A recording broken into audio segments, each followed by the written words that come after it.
Hey guys, how's it going? It's Etanyos here. Welcome to episode number 3 of this NHL 24 Montreal Canadiens franchise mode here on my channel. Today, we are getting into the 2023-24 off season. We're going to be getting to the 2024 NHL Entry Draft, and we've got a bunch of team work and management to do today. So, before we really jump into any of that, let's get to the comments. And of course, just before we start the comments, make sure to like and subscribe and also hit notifications and leave comments as well to get featured like these people did. So, starting things off, I had quite a bit of a discussion a couple days after, or like the same day this video was recorded, with Braden Cream saying, he started off by saying, I don't think you should trade up in the draft. I think you should keep all your picks and take the best available. I asked him, what do you think, though, about us drafting the two elite guys as far as Pronger and Caswell goes? And what we would be doing there is trading down instead, because as you can see, we should probably be able to land Maxime Massey in this upcoming draft, but there's two elite guys that are center/left wingers that would probably be not exactly the same player, but similar players. I'm almost certain Caswell is going to be a playmaker, simply based on his B- puck skills and his sense rating. But apart from that, yes, they are very similar players. But once I asked Braden that question, he was like, "Oh, maybe trade down for them, actually." And then another comment kind of contradicting that right after said, it was Fresh Brent saying, I would go with Pronger over Caswell and go with Massey. Caswell and Pronger are the same player, basically. Also sign Wolf if he's available in free agency. So that's a very interesting one. I don't know if Dustin Wolf is still available. That would make this team borderline contenders almost immediately, because we would go from not having a lot of great talent to really turning this team into something. So let's see if he's still there. And it doesn't look like Wolf is still there. That's unfortunate, but that's okay. We don't necessarily need to commit a huge amount. Oh, actually, no, sorry, Wolf is there. Never mind. So we could potentially go and get Dustin Wolf. But a couple other comments regarding just kind of that whole situation with the team and what's currently going on. Freshbread also said, always draft a goalie and a power forward for the top 6. And he said, also trade Matheson for picks, especially if we get firsts. So that is a very good comment there. The Real Divinity said, trade Matheson and Montembeault. Samuel Stein said, I would turn down injuries a bit, which we can definitely do that. And then the final comment from Stormcloud Films said Daigle would be a cool ad. So yes, I'm very set on going out to get Gabriel Daigle. I think that would really turn this team around within like 2 seasons, maybe 3, as far as going from like a fringe kind of team where we're at to a full-on cup contender as soon as Daigle's good. So apart from that, we're going to kind of start jumping in here, seeing what we can do at the draft. But I just want to show you guys our current team situation. We've got, of course, 2 superstars there in Caulfield and Suzuki. Looks like Suzuki has developed gold tape to tape after that season, and Caulfield has developed a gold schnipe ability, which is awesome. You love to see that, and the fact that at 23 and 24 years old, those guys are actually developing X factors properly. Apart from that, doesn't look like there's really too many other X factors going on here, apart from, like, of course, Lane Hudson, who's, again, a created player. So that's a little bit different, but really good growth throughout the team here. Sean Farrell's looking really good. Harvey Pinard is looking amazing. Unfortunately, Doc didn't really grow a lot, but yeah, we could get some decent trade value for Michael Matheson. And in goalies didn't really grow too much there. Like, we definitely need to up the goaltending prospect pool at this point. But in the system, apart from those guys, Joshua Waugh and David Reinbacher both grew quite well. Same with Emil Heineman, who's top 6 potential, which I didn't even realize at the time. Kidney and Beck are looking okay, and that's pretty much it. Malieu got some decent growth. The rest of these guys are all kind of top 9 guys that might grow but might not kind of thing. So that's where we're currently at with this team. It's looking pretty solid. I'm super excited about Caulfield and Suzuki, especially simply just based on the fact that they have got tape to tape and schnipe now on those $7.8 million contracts. Like, that is just absolutely amazing, and it's really going to make this team perform better here for sure coming up. So yeah, that's going to be great. But without too much further ado, and taking all of this into account with the comments and everything that we've just talked about, let's get to the entry draft and just see how we can play our cards. Because really, there's kind of two routes we can take with it. We'll see how it goes, but yeah, should be a fun one. There's your retiree class, kind of. We can go by position, I guess. Go all the best centers. You know, not really too many crazy ones apart from Jumbo Joe. Left wing was fairly weak. Right wing just had Wayne Simmons. The defense wasn't terrible. As far as goalies go, not really too many goalies retiring there this year. So yeah, that's your retiree class. So as we advance on here a little bit more, we're going to get to the draft interviews. Really, I don't really have too much interest in doing draft interviews simply because we kind of know who we want to go with already. The only guy that I'd maybe be interested in would be like maybe Yakula, but even then we're probably just going to trade some of our later round picks to kind of just confirm all of our positions in the draft. So yeah, I'm pretty happy with where we're at. I don't think we really need to do draft interviews this year. As far as the block goes, like we could trade Anderson. I think we throw some like semi-valuable players on here at least. Throw like Anderson, Matheson. Who else could we throw on there? Probably, yeah, Dvorak. You know, I think that's fair. Like, we don't need to really trade much more than that, but like, yeah, I'm happy with that for our block heading into the draft. So, as we get to the draft, don't get me wrong, I would love to get every single player that we have been looking at here, and it doesn't look like, yeah, no team's really going to want to trade a top-end pick, which is totally okay by me. But I'm looking for teams that potentially have 2 first-round picks that we could really easily make a trade with. I don't know if that's going to happen. Like, maybe we could manage to snuff Philly's 2 picks here. That would be okay in my opinion. And they're actually just before us, but I'm just really interested to see like what kind of trade package would they be looking for. Oh, Caulfield jumped to high elite. Nice. And my controller's probably going to die right away. That's great. Okay, well, I want to see just what kind of trade package would this entail. Matheson and Barron's not bad. Calgary's first next year, which I don't want to trade. 47th and Lindstrom's not bad. We're not trading Ryan Backer. Okay, so I think we have a trade option there. Like, yes, Justin Barron is a good piece coming over from Colorado that we probably don't want to trade necessarily. I want to see where our picks have fallen to, because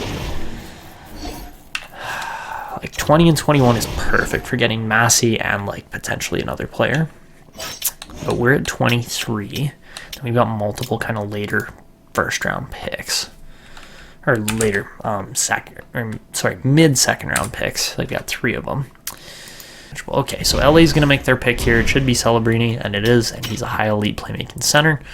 And going to be a very, very solid player.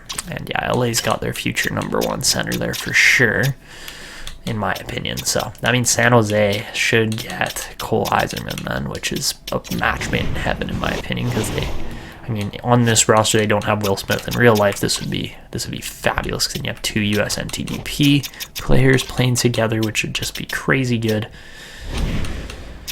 But let's just see what else we can kind of work around with these trades here. Like, I would prefer not to trade Justin Barron to Philadelphia. If we're trading Mike Matheson to Philly, that's fine by me, especially for these 2 picks right in here. But I want to play around and see if we can manage to add like 1 more pick to that deal if we can. I don't know if we can, but we might be able to. I mean, if we could add 2 more picks, that'd be great. And yeah, we'd be looking at 4 picks coming back from Philly in exchange for like, it would be pretty much almost that same package. We'd just be trading away like 3/7 along with what they want. As far as, yes, Matheson would be the main piece. They want Barron. Barron's a fairly big name piece too, but at 22, I think we can make that deal. And again, like, I'm not as attached to Justin Barron because he's a Colorado draft pick over a Montreal draft pick. So that might go, but it probably won't. So let's give this a try. It might go through. It probably won't. And it does go through. Sweet. Okay, so now what that means is that we have got picks that cover every single prospect that I was looking at, pretty much, apart from like 1 guy out of the entire draft as far as what we scouted, which is awesome. It means we can pick up everybody essentially. I think I'm going to trade 2 more picks away just because we don't necessarily need them. And those picks are going to be 119 and 130, and if we can trade those away in a package together, that would be great. Let's just let San Jose make their pick quickly because I have spent a good amount of time doing this, and Yzerman's 77 rated. So yeah, I never know exactly how these guys are going to grow when I kind of adjust and make changes to the rosters and, just create players like Yzerman and Celebrini. So yeah, let's see what else we can find in a trade for those two, like, kind of 3rd and 4th round picks, because I think we can muster something up here. All right, so for, let's see, 119, 130, we're going to throw that together. There's 44 trade options. Jeez. Oh, we could get a second. That's not bad. Let's accept that trade. Beautiful trade. And yeah, this is going to be a good draft coming up here. I am a disaster as far as trading goes, but that's okay. You guys can just edit. I'll edit through so it's not as unbearable to watch for you guys. All right, so Zaitsev goes 3rd. He's going to match up with Bedard in Chicago. Oh, that's a good pick, too. He's 80 overall. Nice. That's a really good pick. Okay, so Ottawa will make their 4th pick, and then we'll kind of get moving here. But yeah, Demidov's going to go. I always am interested as to who the top 5 falls out to be, and okay. Ahmed Jones is going to be the number 5 pick to Nashville there. So very interesting top 5. Not entirely what I would expect. Like, I'd expect Chicago and San Jose to be there. Everybody else, no, not so much. So yeah, very interesting top 5 this year. As we get to pick 20 here, guys, I'm hoping and praying that Maxime Massé does not fall off the board. That is essentially all we're trying to get at here. Is we want to pick Massé there. He's at pick 21, which is cutting it extremely close. Caswell and Pronger I'm not so worried about, but it's Massé that I'm worried about for him getting picked before we actually get a chance to pick him. So let's see how it goes, and he did not get picked. Let's go. Look at that pick, though. Adam Jurasek, great pick there by the Capitals. Sam Dickinson at 12 is awesome. Oh, Chicago gets Kiviaru too. Oh boy, everybody watch out for the Blackhawks. They're going to absolutely light up the league this upcoming year. Levshunov falling out of the top 5 is a sin. Tanner Howe is going to be good. Hellenius is going to be good. Like, this is a fairly stacked draft class because I've edited tons of players here, but we've got 3 out of the next 4 picks, which is awesome for, like, upgrading this team. So yes, Maxime Massé, get on this team. He's going to be a sniper, I believe. Yeah, and he's 68 rated. So that is sweet. I am super excited for him. Again, best French Canadian prospect in the draft going to Montreal. That's just a dream come true for most Habs fans. And then we're going to pick up Clark Caswell here too. We're just going for it here, guys. We're going to pick up like every prospect that we were kind of keeping an eye on here. And Caswell's only 62 rated, but he is a playmaker. But only 62 rated isn't as high as I was hoping he would be based on his rating, but the potential's all there. And then Carter Yakimchuk from the Dub is going to go to the Sharks as well. It's a great pick for them. Very good defenseman. But yeah, next up we're going to take Solomon Pronger here. Guaranteed 2-year ETA, and he's 68 rated, man.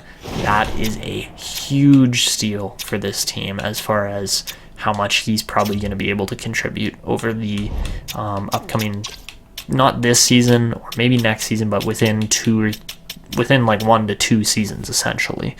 Yeah, keep an eye on Solomon Pronger because that is a fabulous pick as well. All right, so we get 3 very solid forwards to add to our prospect pool. Emil Vinny's going to go to the Flames there. And then apart from that, let's see who else is pretty good. That Danielson guy was okay. He's huge. He's a monster. He's 6'5". But let's see how the rest of the first round went after our 23rd overall pick. And okay, Ryder Ritchie is pretty good. Ooh, this guy was really good. Abel Gill. Los Angeles gets 2 good centers. And Noah Valley falls to the Red Wings at 31, 68 rated. He's 19, but still, wow, that's great. Luke Misa also made the first round just barely. So our next pick is going to be Andrei Solnishkin, and then we're going to pick up another winger here along with, Caswell and potentially Pronger as far as good, solid two-way forwards here, and he's 65 rated. No X factors, which is all good by me. I like to see those develop, but we did just miss Jeremy Poirier there, Poirier, however you say his name. French Canadian again, just missed him there, but would have been a nice pickup if we had the option to get him. But yeah, that Washington pick, which was 47 here, turns out to be extremely useful. The next pick, just 5 picks later, is the Panthers pick. And that one we are going to turn into, hopefully, an elite goalie unless he gets picked right here, which he doesn't. So, welcome to the team. He's all the way down at like 94. Like, we're going way off the board here for certain picks. And I bet you other guys like, you know, Sergei Brylin are probably going to be better potential picks as far as like being players and not goalies. But we're going to stick with Theo Meyer here, or Mayer, however you say his name. I'm going to say Theo Meyer. And yeah, okay, 48 rated medium elite goalie. Not bad either. Definitely turn that pick into something solid as well. So yeah, 2 picks in a row there. We get Mayer and Solnishkin from that.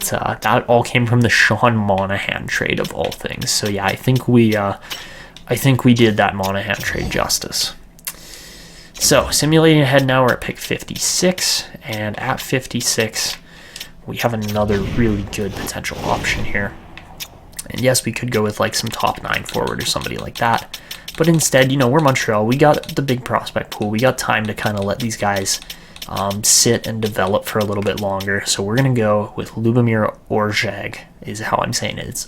It could be Orszag. I'm going to say Orszag.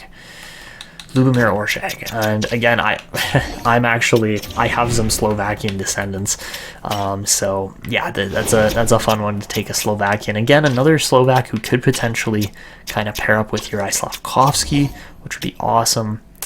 But yeah, at 48 rated, again, nothing crazy for a second round pick, but has the potential to be a very good player there as well. All right, so as we simulate over to pick number 85 now, we're going to see, let's see, anybody good drafted in here? Probably. There's got to be 1 or 2.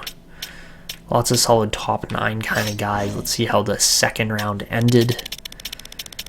And round 2 doesn't hold a whole lot of potential there. Okay. That could have gone better, honestly, for a lot of teams. I thought a couple teams were going to get better players there than they did. But that is all good on behalf of the Canadiens as far as we're getting to expand our prospect pool pretty dramatically here. So, next pick, we're going with Maxim Kalinin. That's goalie number 2 now for elite goalies.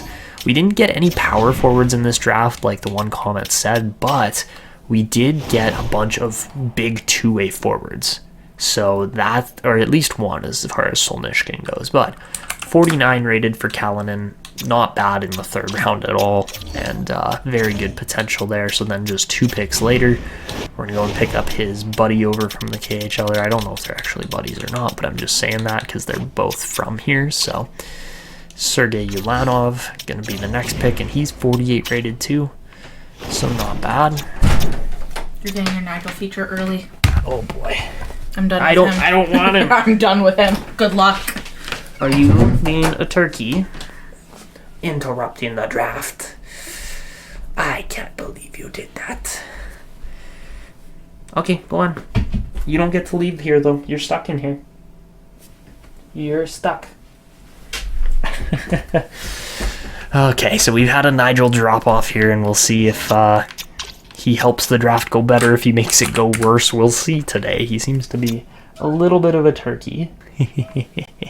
Can hear him crying at the door for help to be let out, which isn't going to happen yet anyways if he's being a little turkey. Oh goodness. I wonder if they can see you. I don't know if they can.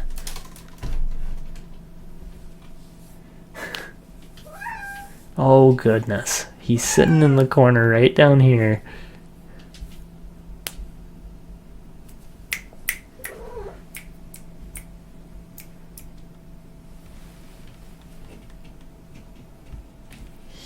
He's a little turkey. Oh my goodness, what a cat.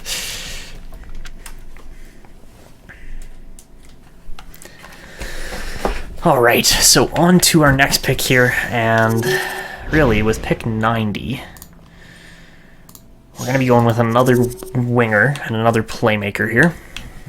And my controller has died, so we got just a minute to switch this over, really. Let me just pop the batteries across quickly and just reinstall this nice and fast. There we go. All right. Controller's back up and alive now. Awesome. So, we're not really in need of too much else. We're trying to just improve our forward depth and our forward prospect pool. So we're going to take Gregory Morrow here, another guaranteed low elite. Why wouldn't we? He's 54 rated, which is actually one of the highest rated players we've seen at this stage of the draft with that kind of potential in the like late or mid third round. So yeah, now we head over to pick 117, which we picked up from the Philadelphia Flyers. Nigel, stop. He's kicking the door trying to get out. Ooh, and look at this. Okay, Sloan, very good pick at 96 to the Seattle Kraken. And was there anybody else? No, it was all our picks. Okay, perfect. So, the next pick, ooh, just makes it there, and it's going to be Landon Alberts. So there's your power forward, 6'4", 211, and he is 49 rated. Sweet.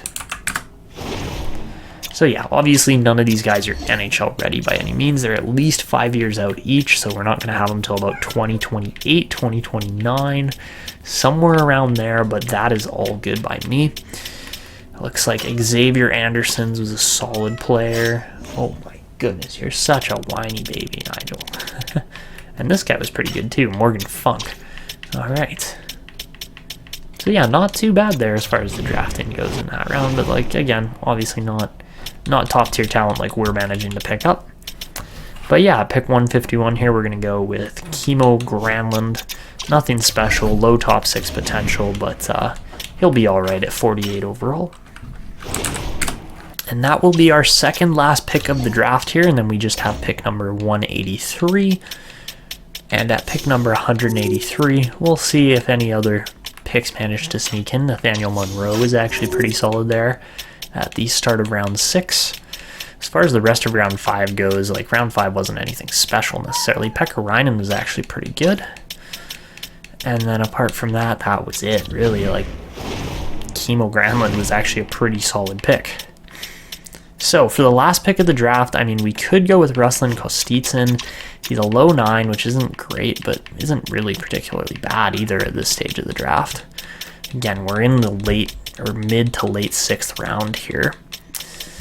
There's not a lot of prospects left. There's this Yakola guy, which we're not really going to take the risk on. There's Jackson Ma, who we're not going to take the risk on either. I'd rather have a full bar prospect at this stage. And low 6, you know, like Mikhail Dano wouldn't be bad. I think we are going to stick with Marcus Tulipov just to kind of build out that goalie depth here a little bit better. And he's scratching now. All right, so we'll take Marcus Tulipov just to finish off this draft. He's 53 rated, so not too bad, especially in the late kind of 6th round there. So yeah, I am quite happy with that draft. So just to recap all our picks quickly, let's just go to the draft summary. And you guys can see all of our picks here by team. And there you have it. That is a fabulous draft. Clark Caswell is going to be a project player, but Pronger and Massey should be in the Montreal Canadiens forward core within the next 2 seasons, which is awesome. Apart from that, everybody else is more project potential kind of players, and we'll see how they do as well. But yeah, just a fabulous draft overall here. So we're going to sim to the next round. I'm going to sim right up to like the last pick of the draft, and then we'll just review that quickly and then wrap up the draft.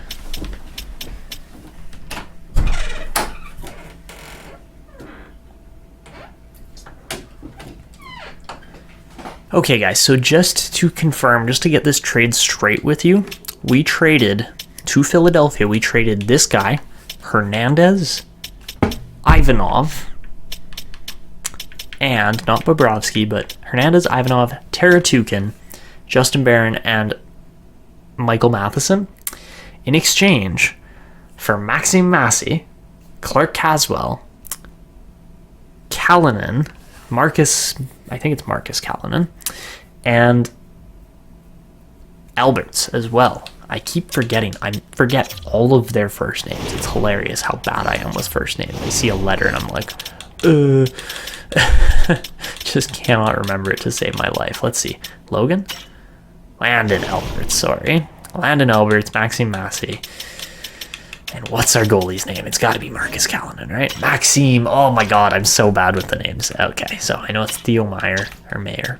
Maxime Callanan. So yeah, wow, that is just a fabulous trade for, yes, our top defenseman technically, but like Lane Hutson's going to be there within a year, maybe 2 at most. So it is an exciting time in Montreal because we have just built out an even deadlier forward core here with Pronger and Caswell. And of course, you have to consider a guy like Maxime Massey at 68 rated already too. He's going to be good too. Like, there are lots of potential weapons in this Canadian system now, just after one draft. Now imagine 2 or 3 or 4 years down the line. It is going to be so fun here. I'm really looking forward to it. So yeah, that is pretty much it. There was really not a lot of potential in the back end of this draft here. Like, I really thought there was going to be a little bit more. It was not a good first year, that's for sure. Like, Bedouin here, Merrick Beaudoin is actually one of the best players in this entire last 2 rounds. Like, as you guys can see, like a couple medium 7s, couple fringe starters here and there. All bottom 6 forwards, essentially. Like, Monroe's one of the best players in these last 2 rounds. That's it. That was really it. Like, I'm quite happy with Tulipov as a pick. But man, there was just nothing going on here in these last, like, 3.5 rounds, pretty much. Yes, we got one good pick there. Not even a good pick. One okay pick in Granlund. But yeah, all the rest of our picks stuck in the first 4 rounds, and that's where we were really able to acquire our talent. So yeah, super happy with that draft. Super glad that we were able to pick up those prospects, and we got all of them, which is awesome. So yeah, that concludes the 2024 NHL Entry Draft for the Montreal Canadiens. I'm super happy with how it went. And just to look at Arizona too, because we did make a trade here. I don't think they managed to snag anybody crazy with the 2 picks we gave them, which was 119 and 130, but we can go and check those players out too at Goldobin and Hayes. So yeah. All right, guys. So as we advance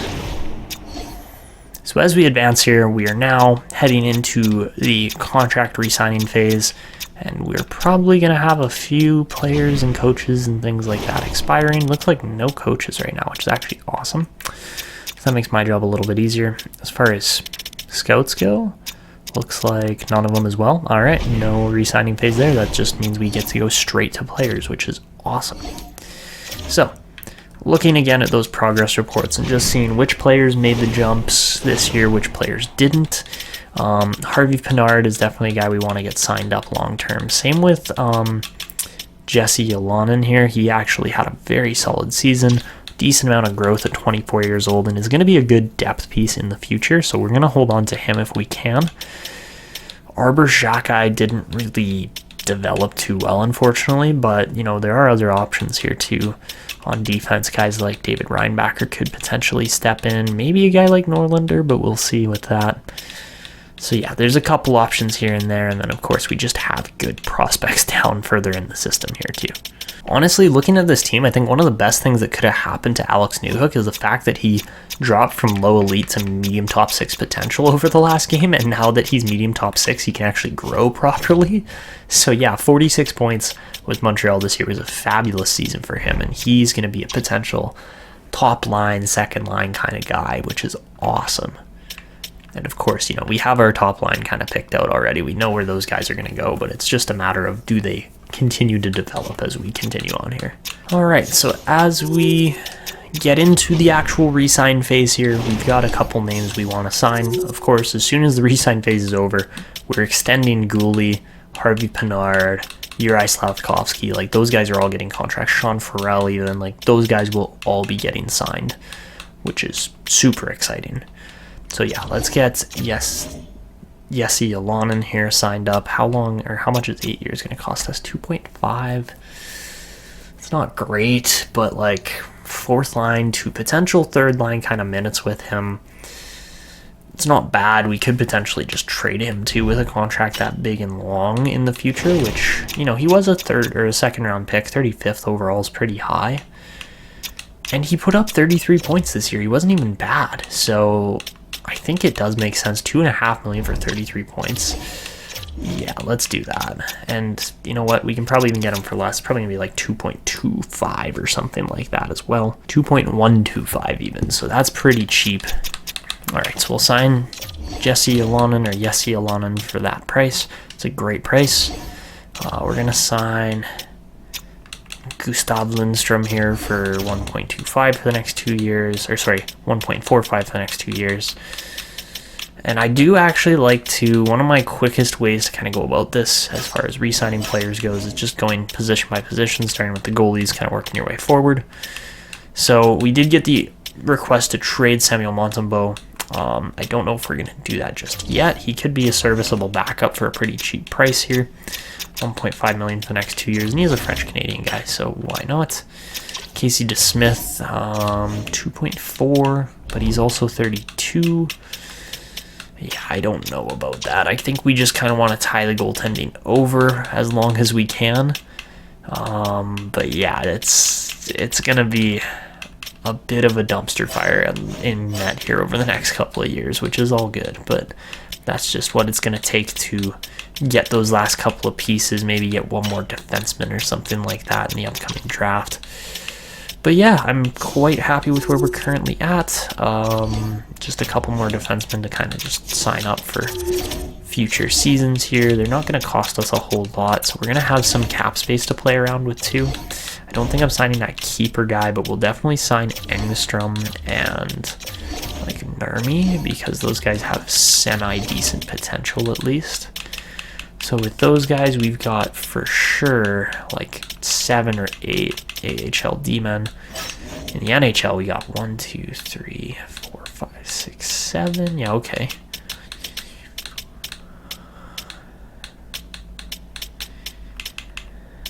Yeah, okay. So yeah, I'm happy with where that's at for D-men. Just gotta make sure we got them all signed at the right times. We have a lot of money packed up on the left wing or on the right wing here, considering that these guys are, well, they're actually like, Anderson's not bad. The quality does dip a little compared to the price, but you know, it's not always gonna fit perfectly. How good is Rower here? Or Rower? Vinzenz Rower. That is quite the name. We'll get Legare signed back up here. And then apart from that, we got Zach Sanford. Like we got, actually, I don't know if we got that many guys to re-sign as far as like potential roster spots to clear up. That's going to be interesting to see if we clear up enough space or not. We might not. And a guy like Solomon Pronger, I almost want to throw into the AHL ASAP, but I also just want to leave him in the USHL for a little bit and see how he develops. So that's what we're going to do. That's what we're going to just kind of sit back and watch. As far as D-men go, we'll release Weidman. We'll release a couple different guys here because they just don't want to stay with the team and they're taking up roster spots. So that's really as easy as it gets. If they say no, we don't sign them. Simple as can be. So, yeah. Left wing, okay. I feel a little more comfortable now with our roster space. And yeah, as far as the centers go, Elias Anderson will definitely re-sign, but there's not too many other guys that really need to be re-signed there between like Stevens and Mallet. They're both kind of just, again, taking up roster space more than anything. So we'll release that, clear it up, clear up the room, get Oliver Kapanen a 900K deal, get Cedric Guindon a deal, and get Davidson. Probably just gonna release him. Yeah, probably. That guy looks so similar to Nasher, honestly. That is what I'm seeing. Jared Davidson and Nasher there looks so similar. You know what, we'll re-sign him for that reason. Re-signed him because he looks like Nasher, that's it. So yeah, we'll advance today. Looks like Sanford's not gonna sign, but most of these other guys are. Alright, so yeah, Zach Sanford was the last remaining expiring player, apart from Casey DeSmith, who we're not re-signing, even though he was actually really good. He actually kind of contributed to the team winning, which then in effect caused us to lose draft position ranking for the lottery. So yeah, not exactly great, but like the team developed hilariously well. So, yeah, that's where we're at. That's where I'm kind of happy with the team being at. And now we can hit free agency, dump a ton of money into extensions for the upcoming season, and then go from there.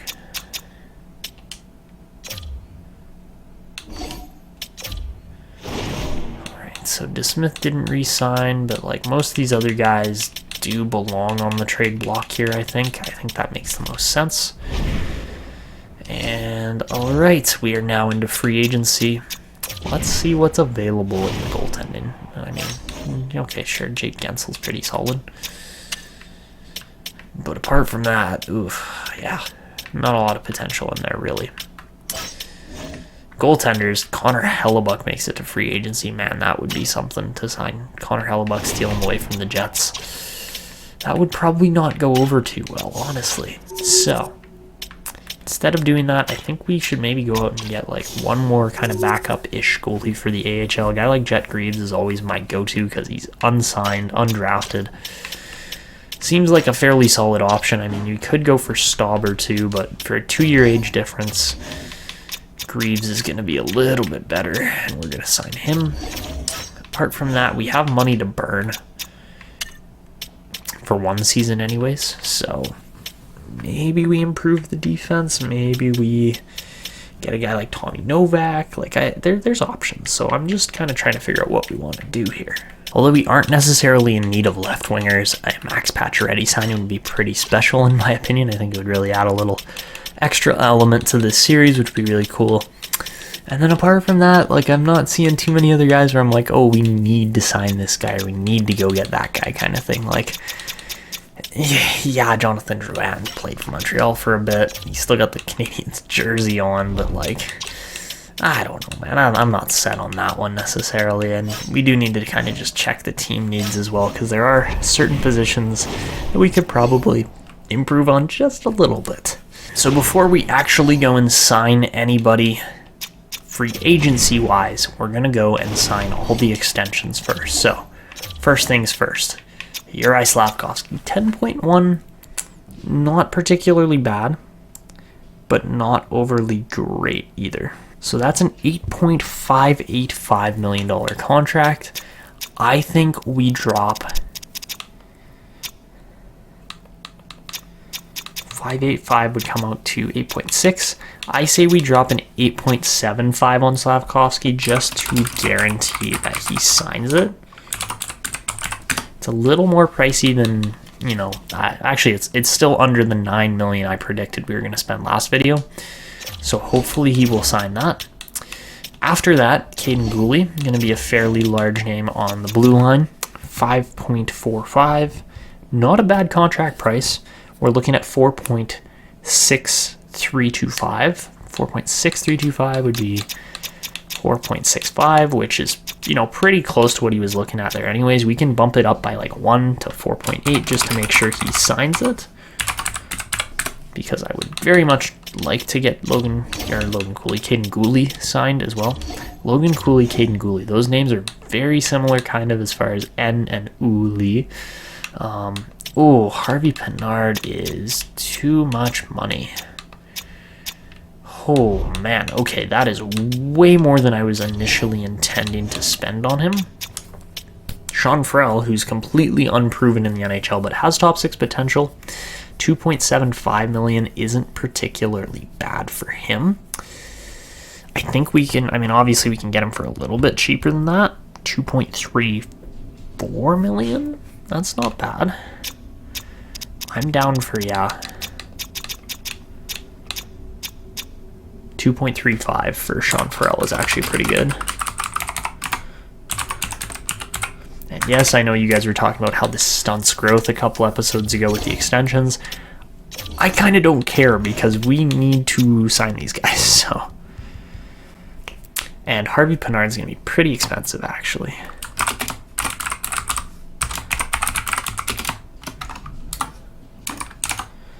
So we'll go 2 years at $4.45 million for him, because anything more than that's probably a little bit too expensive. We can go 4.5, 2 2 years at 4.5. That's manageable.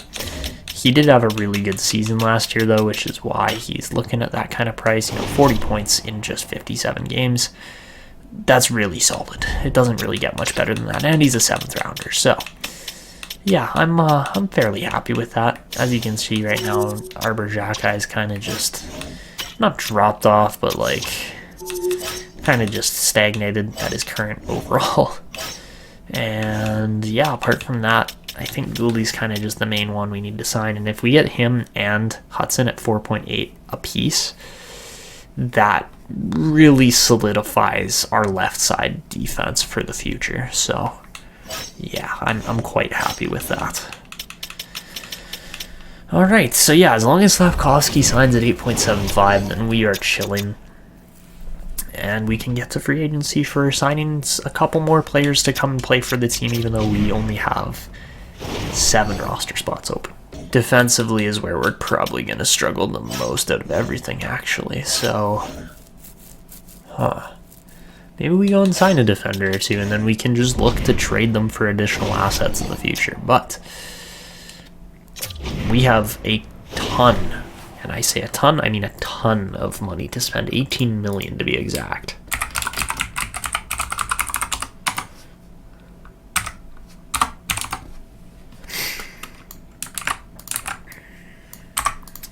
So, the first thing we're going to do, I don't think we can get Sean Durzi. Yeah, he's an RFA. Alright, so first things first, we're going to go and look at defense, because defense is where our team is absolutely an undesirable... wow, I can't say that word. First thing we're going to do is look at defense, because that is where our team is most undesirable at. And really, I think we just need, honestly, a guy like Brett Pesce would probably be the right choice as far as what this team needs right now, what this team kind of could trade away as a very good asset on a 2 or 3 year deal. 86 rated top 4 kind of guy. I think that's what we're looking at mainly, and I do just want to go and look at our defense one more time, because I think we're mainly strongest on the left side right now, which, looking at that, is a good thing in certain ways, but also not a good thing in many other ways. We'll probably have, Hudson and Savard will be playing, second to third pair kind of minutes, and then we can have, Lindstrom and Xhekaj together on the bottom pair. So yeah, Goulie needs a partner, and that is where I think Pesce would come in quite nicely. We could even look at one more guy as well, because I'm not set on Lindstrom playing necessarily. So 18 million, let's get it done. Let's go with Brett Pesce. Washington wants to sign him. Let's go 2 years at 6.75 million. Big contract deal. He should sign that. And then we need probably one more right D. We could go with Tony DeAngelo. We could go with, who else? Sean Durzi's not going to be our choice. I could go with Eric Johnson. He's getting up there though as well in age. Maybe Tyson Barrie. Yeah, Tyson Barrie wouldn't be too bad. Let's do that. 2 years at 5. I think that's doable money.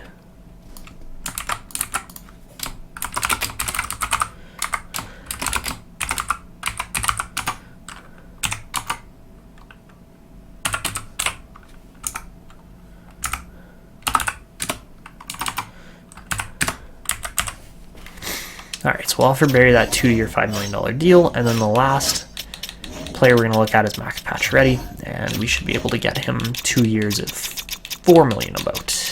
And then that adds some trade value to those guys as far as they're signed for more than one season.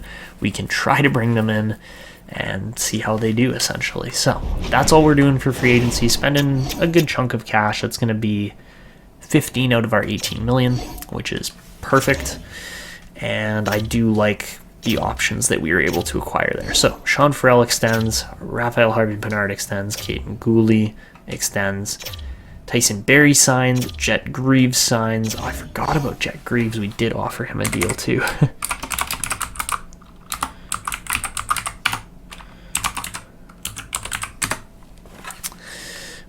don't need Sergei Bobrovsky for Anderson and Armia. I will pass on that one. And let's see, do we get Slavkovsky? We get Pesci. And we do get Slavkovsky. Nice. Okay, so everybody signs. And we do get Max Pacioretty. I think I can add a lot to a team that's going to make a good run for the playoffs. We'll see about that, Max. I mean, I do like where our team's at. Our team is way overperforming as to where I expected. But yeah, we'll see what kind of goes on here in the later stages of free agency and things like that. I don't think Jake Getzel's getting signed. I don't think I mean, don't get me wrong, it'd be really cool to bring in Marc-Andre Fleury, bring him back to Quebec, have him be our starting goalie. I kind of want to do that. That would be really cool. He's probably going to regress brutally over the rest of the offseason, considering he only won 25 games, but like, he's played over 1,000 games as a goalie. He's won 569 games. Okay, so, you know what, just for the fun of it, it's not going to pay out necessarily, but we're going to go and sign Fleury for 1 year, $4.5 million, just to really make this exciting as well.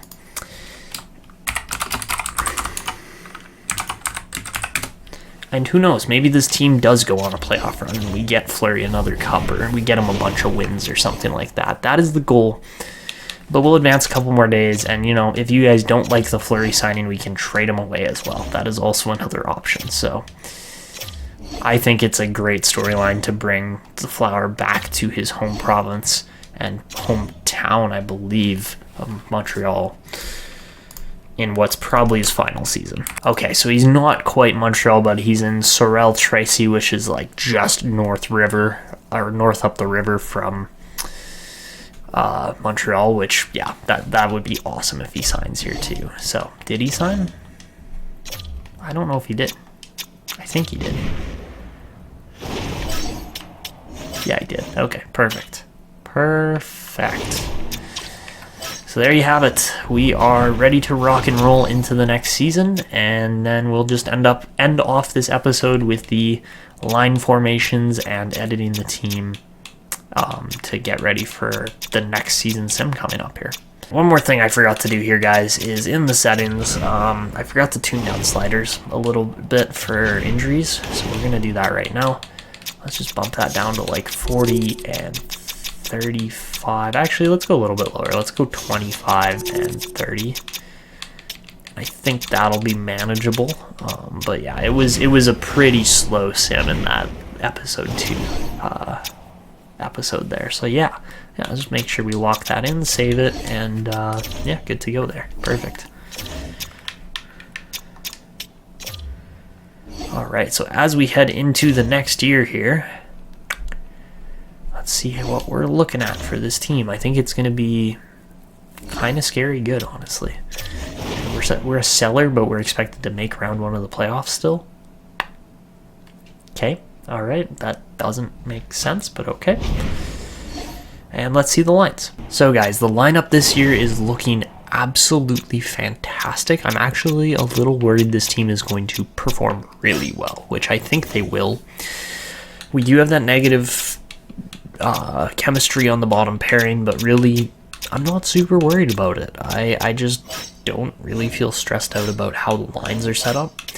The goalies look really good this year, better than last year with Fleury and net there, and we gave him number 92 because 29's retired, of course, so yeah. And then Lindstrom and Gallagher doesn't make the team there over Jesse Alonen. Honestly, there is also an 81 rated Joshua Waugh down in the system that I'm very tempted to play in the actual NHL this year, but I do want to just give him one more year of development and see how that goes.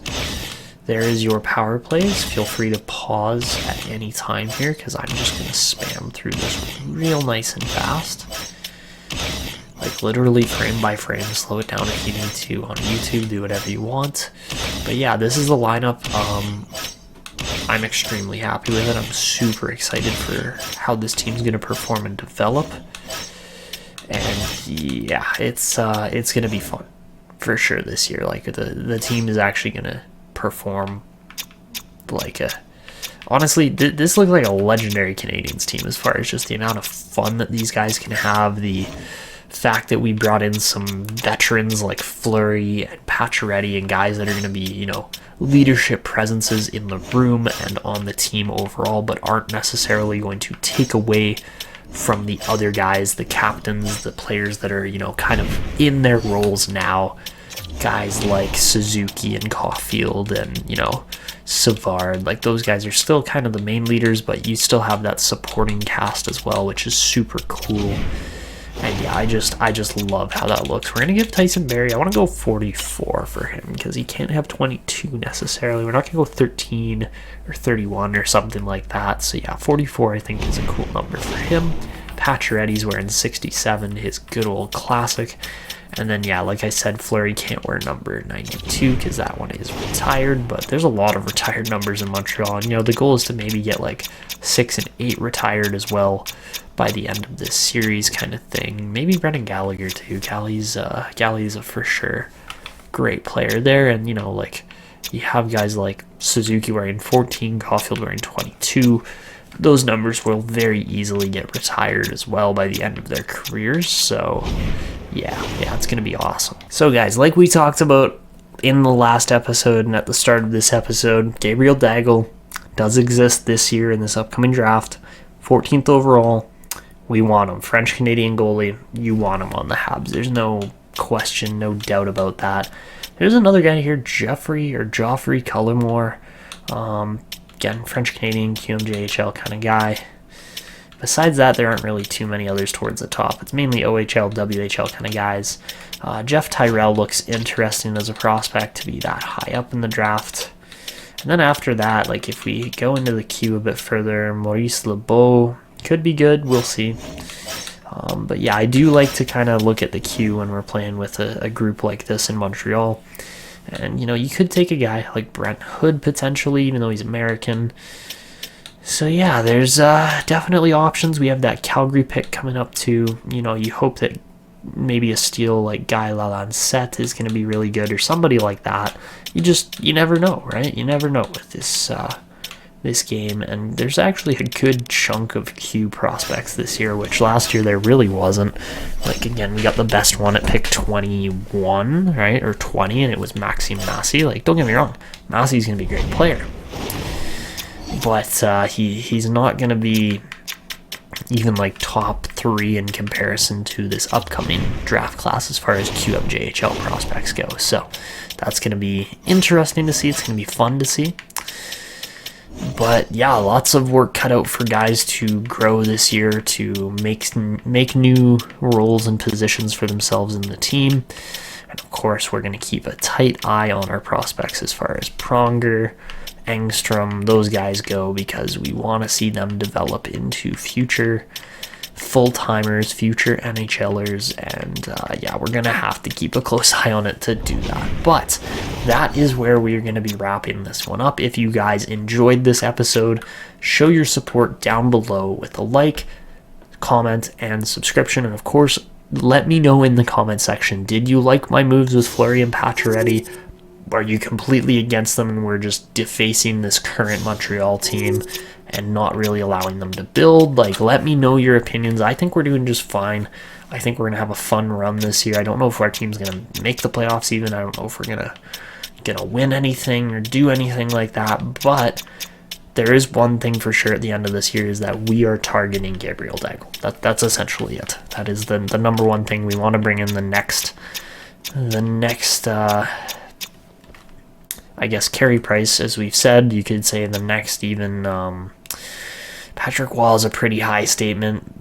Marc-Andre Fleury is a fabulous goalie. There's lots of goalies you could potentially compare Gabriel Daigle to that have come out of the QMJHL and are turned out to be absolutely phenomenal NHL level goalies. So yeah, we'll see how that all plays out, but it should be a fun one in the next 2 episodes or so here. But again, leave those comments. I hope you guys enjoyed, and this is Etanyos signing out, and until next time.